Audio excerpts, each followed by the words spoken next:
Hello and welcome everyone to another Daily 8 on the News 8 Live. Phil Penarski here with the top 8 stories of the day as we inch closer and closer to the Thanksgiving holiday. We'll get a look at your forecast as many of us will be hitting the road sometime either today or tomorrow for those holiday plans. But first, we have our top story of the day.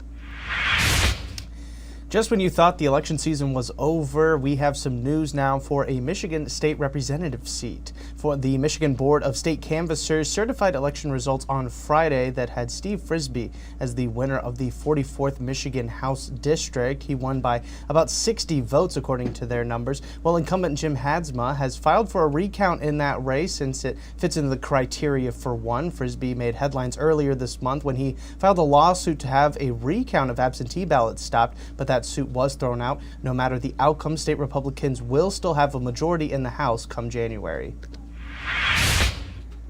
And some more political news now, this time in Monroe County. Mark Brandt, a county commissioner there, was reelected to his position in November's election, but face-to-face meetings for him are unlikely. Brandt will soon be serving an 18-month prison sentence for allowing his land in Michigan to be used to grow marijuana and then distributed across the border in Ohio. Brandt has been a commissioner since 2012, but resigned in October after he was first sentenced. His name remained on the ballot, however, and he somehow still nabbed 91% of all votes. Brandt pled guilty to the charges, but says he still plans to work as a county commissioner from behind bars and collect a roughly $15,000 salary.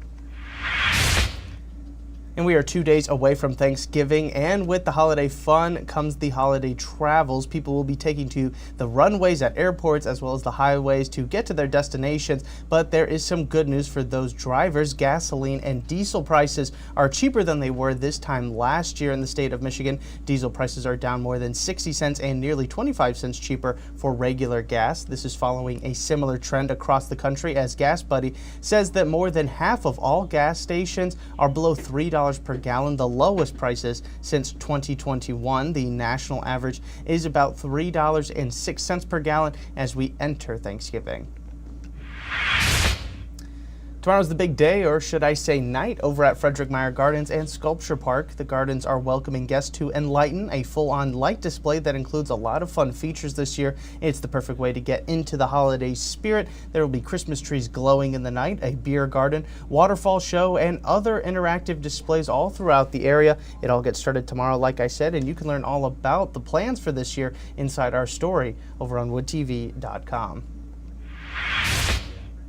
And another holiday favorite, especially here in West Michigan, is also set to get going soon over in downtown Grand Rapids. Rosa Park Circle is planning to open up their ice rink on December 5th this year. This is, of course, all weather permitting. If you remember last year, the city had to delay the opening of the rink due to temps being above freezing. Prices to skate will also be up from a year ago. It is now $6 for those above 18 years old and $3 for children to skate. Skates are included in those prices. No matter what, though, the rink will run through February 22nd, whether they get started on December 5th or not. And right next to the rink, you will now probably start seeing this year's Christmas tree. The 36-foot fir was harvested from the city's Indian Trails golf course, and it was moved overnight. And earlier this morning, we had a crew out there to see the full setup. This is, of course, going to be up through the holidays and in downtown, and will also be lit during the annual Christmas tree lighting following this year's Santa Claus parade, which is slated for December 5th around 5 p.m. And if you can't make it out there in person, remember, we're going to be live streaming it here on woodtv.com as well as over on our social media pages. Let's take a step aside now and get you a look at your forecast for today. Here is Storm Teammate meteorologist Sarah Flynn. A mostly dry day ahead of us, but a chilly one. 37 degrees is your high as winds come from the west at 10 to 20 miles per hour. It will feel a lot cooler, but we do have a shot at seeing some sunshine into the afternoon.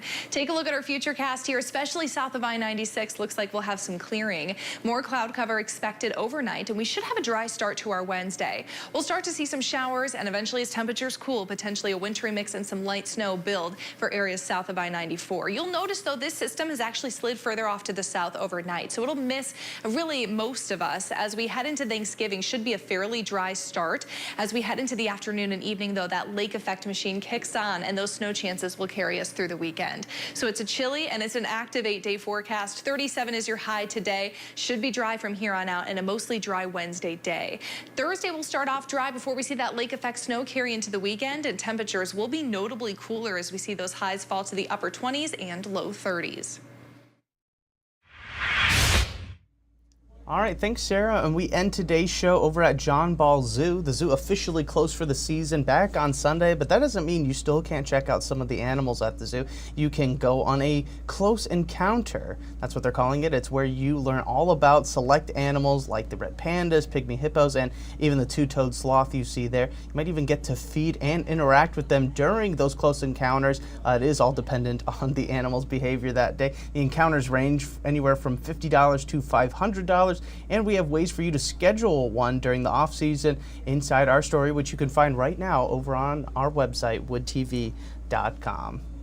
All right, that is going to do it for us on today's Daily 8. We will, of course, be back again tomorrow with 8 more stories that you need to know for your Thanksgiving Eve. I want to thank everybody so much for tuning into this latest edition of the News 8 Live Desk. I'm Phil Pinarski, and we hope you have a great rest of your day.